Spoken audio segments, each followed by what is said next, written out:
Hi everyone, I hope you're doing okay. This is the second lesson on close reading.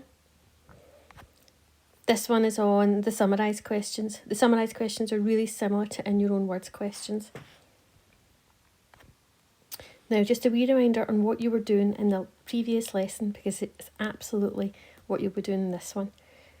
Step 1, you were to underline the words and phrases in the passage which were relevant. Step 2, using bullet points, you were to translate those ideas onto your answer sheet one by one. And your third one was double check that you haven't used a quote without realising. The number of answers you put down were the same as the number of marks for the question. So if it was a 2-mark question, it was 2 ideas. 4-mark question, 4 ideas. In summarised questions, it's just really the same, except they tend to be 5 markers or 6-mark questions. And sometimes pupils are thrown by the term summarise. So this is just really to go over that idea so that you're clear on what to do when you see that. What it says is candidates are asked to summarise a section of the passage in their own words. It's a wee step up from the in your own words question because more ideas are usually needed. Your first step, reread the section indicated and underline the words or phrases in the passage which are relevant. Sounds familiar? Just the same. But what I want you to also do is have a quick think. Can you come up with a few general ideas on the main points covered? You can jot them down and use them. Remember to do that in your own words. Your next step, use bullet points to translate your ideas onto the answer sheet one by one. The number of ideas you give are equal to the number of marks for the question. Step 4, again double check that you haven't used a quote without realising. Okay. So this is a summary skills exercise. It's not the kind of question you would get in the exam, unfortunately. But what it is doing is trying to get you to work on the skills of summarising. So if we think about this little section here, what I'm wanting you to do is reduce it to no more than 14 words that are in your own words. You can send me your versions and I'll read them and I will be counting to make sure that there are 14 words or less. I'm going to read it out. What is Fortnite Battle Royale? In short, it's a mass online brawl where 100 players leap out of a plane onto a small island and then fight each other until only one is left. Hidden around the island are weapons and items including crossbows, rifles and grenade launchers, and players must arm themselves while exploring the landscape and buildings. It's also possible to collect resources that allow you to build structures where you can hide or defend yourself. As the match progresses, the playable area of land is continually reduced, so participants are forced closer and closer together. The last survivor is the winner. Now, what I want you to do is pause the video and try and do it. Pause it on this screen or take a screenshot and try and reduce all that information into no more than 14 words. Okay, once you've done that, we're moving on. This is another summary skills exercise. What I want you to do is go onto that TED Talk. I'm afraid the link won't work from the video, so you'll just need to type it into your YouTube app or your whatever it is you use. It will take about 3 minutes to listen to it. The first time you watch it, just watch it. Just watch and listen so that you can understand what it's about. The second time you watch it, I want you to take some notes. After you've watched it a couple of times, you have to write down as much of it as you can.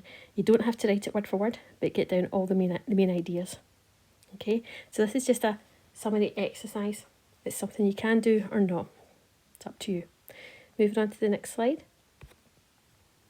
Okay, this is from the National 5 exam. It's a 2017 exam and it's the actual question that was used. I'll read this out to you, I'll read the question and then I'll talk you through it. Okay, the question was, look at lines 12 to 25, so that's the lines that I've highlighted. Identify in your own words 6 points which the writer makes about young people hoping to become professional footballers. You've got about 2 paragraphs there, so I'll just read it out. It has been reported that 98% of those signed by English teams at 16 failed to make the transition into professional football. Many struggle to cope with rejection at such a tender age. Clinical psychologists report that many suffer anxiety, a loss of confidence and, in some cases, depression. These youngsters are often described as being left in football's scrap heap. It seems to me, though, that the number rejected is, in fact, far higher. After all, the sifting process starts from the first time you kick a ball at the local park. I was one of the few who made it into my school team. I captained it. But when I went to trial for the district team, surrounded by the best players from all the schools in the area, the standard was high. Parents were everywhere. I remember my heart beating out my chest when the scouts arrived. I did not make it. I was crushed by the disappointment. How could it be otherwise? But I also realised that the race had only just started for those who had made the cut. Of those who had made it into the district team, only a handful were being picked by Reading, the local club.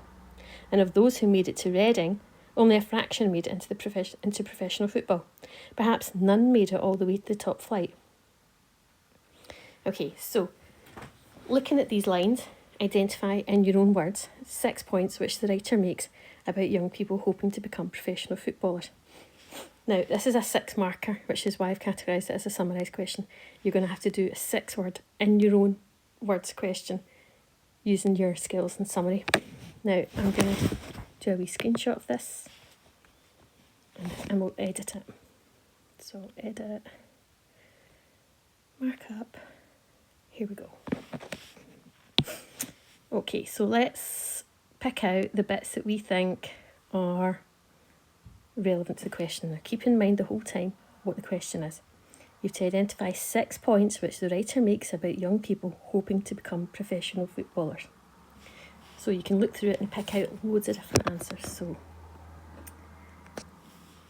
we've got, it's just information about the young people hoping to become professional footballers.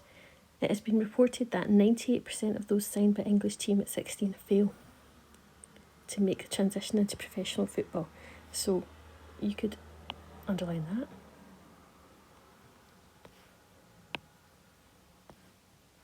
Many struggle to cope with rejection at such a tender age. You could underline that. Struggle to cope with rejection. Clinical psychologists report that many suffer anxiety, a loss of confidence, some cases depression.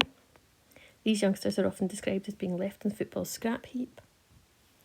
It seems to me, though, that the number rejected is far, far higher. After all, the sifting process starts from the first time you kick a ball at the local park.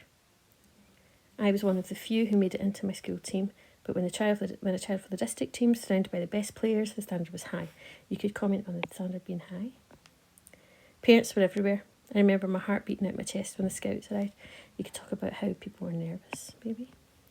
I did not make it. I was crushed by the disappointment, so they're continually disappointed. I also realised the race had only just started for those who made the cut. Of those who made it into the district team, only a handful were picked, so very few people make it. And of those waited in, only a fraction made it into professional football. Okay, now I've jumped in and put in the answer, but I want you to see there's a number of different answers available. There's even more than what I've underlined, but these are the first ones that's occurred to me. So from that, what you can do just now is you can pause it and translate these one by one into your own words. You've got 6 marks, so you're going to have to do 6 bullet points and translate it. Once you've done that, you can have a look at the next slide, which has the answers. Are we ready? Now you can check your answer with what you've got written down. Now, this is what I mean by the number of possible answers. There are so many. You can check your answer, looking through this and seeing which one of those did you write down. See what it says glossed by. If you look in every bullet point, so look at that first one. 98% failed to make the transition into professional football, or only a fraction made it into professional football. Glossed by, e.g. very few succeed. Glossed by means the candidate, that's you guys, changed it into their own words. So these are all the options that people might have highlighted, might have underlined, and you have to change them into your own words. It's got an example. It says, e.g. very few succeed. That means your translation of it isn't going to be word for word with that. Some of you will not have written very few succeed, but you will have written that idea in a different way. But what you won't have done is written only a fraction made it onto professional football, because that's taking it directly from the passage. So you need 6 of those bullet points, and what I suggest you do in your answer is you do use bullet points. Okay, let's have a look at the next one. Right, this one, I want you to really try it yourself, and I want you to underline it and so on yourself before you go on. What I will do is I will attach, where that says in the top left, need slide 22 handout, I'll attach that handout to the folder so that you can go ahead and do it from that if you want, or you can take a screenshot from this so that you can edit it like I did, or you can just sit and try it. It's a 5 marker. The question is, look at these lines and identify in your own words as far as possible 5 points the writer makes in these lines about sport and or life. See what it says, as far as possible. Don't be fooled. If you start quoting words from that passage, you're going to start losing marks. Okay, I'm going to read it out, and then what I want you to do is pause the video and try it. Get 5 bullet points where you're translating it into your own words. Youngsters who are educated and self-assured are likely to be better footballers too. The ancient Greeks understood this only too well. They created strong links between the gymnasiums and the academies and embraced the humane idea that the mind and body grow together. The German football system has embraced this truth too. The clubs there want intelligent and confident young men. Such a cultural transformation needs to happen here too. But I wish to make a deeper point. It is that we need to redefine our relationship with failure, not just in football but in life. We need to remind our children that losing is an essential, indeed a beautiful, part of life. We need to emphasise the empowering idea that failure is less important, infinitely less so, than how we respond to it. Failing to make the grade at football is crushing. It is natural to be sad, but also it's a pathway to a new reality. So the question is, 5 points the writer makes in these lines about sport and or life. So actually it's very general. So 5 ideas. Pause it. Give it a go, and in a wee minute I'm just going to move the slide over to the answers. Okay? Pause the video and give it a go. Okay, moving on. Here's your answer. That'll be a huge number again. Again, you've got a list. What I want you to do is pause the video, look through the list, and try and find your answers. Did they change the same sections as you? Okay? What I'm going to do is I'm going to attach this homework sheet, and you can give that a go, and you can hand in your answers on that one. This is similar to the other ones. You have to look at the lines and summarise in your own words as possible some of the changes in the body which occur with the response. You should make 5 key points in your answer. This full past paper, this is from a Nat 5 past paper, was about how when people get a fright or when there's something happening, they have this fight, flight, freeze response. It's talking about how different people react differently to these different things when you get a fright. So you're meant to be looking for the changes in the body which occur when you get a fright. Okay, and it's a 5 marker. So I'll read this to you, and this bit I want you to send to me your answer. Okay, I'll read it out to you. There is an acceleration of heart and lung function. There is paling and flushing. There is an inhibition of stomach action, such that digestion almost completely ceases. There is a constriction of blood vessels. There is a freeing up of metabolic energy sources, fat and glycogen. There is a dilation of the pupils and a relaxation of the bladder. Perception narrows. Often there is shaking. All of these things are incredibly useful in the right context. They prime the muscles. They massively increase body strength in preparation for fighting or running. The increased muscle flow and blood pressure means that you become hypervigilant. The response is beautifully balanced for a simple reason. It helped our ancestors and the ancestors of modern day rats to survive. But there's another rather obvious problem. The fight, flight, freeze response is great for fighting, freezing or fleeing, but it's terrible if you have to do something complex or subtle or nuanced. When you're taking a penalty or playing a piano concerto or marshalling the arguments necessary to pass a difficult interview, it is not helpful to have adrenaline pumping like crazy and perception obliterated by tunnel vision. You need to be calm and composed, but your body is taut, pumped and trembling. Okay, so look at those lines, summarise using your own words as far as possible some of the changes in the body which occur with this response.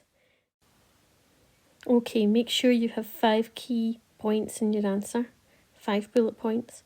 Don't quote from it. Once you've done that, send it to me. Our next lesson will be on word choice questions. That should be next week. You'll get that one out. Bye for now.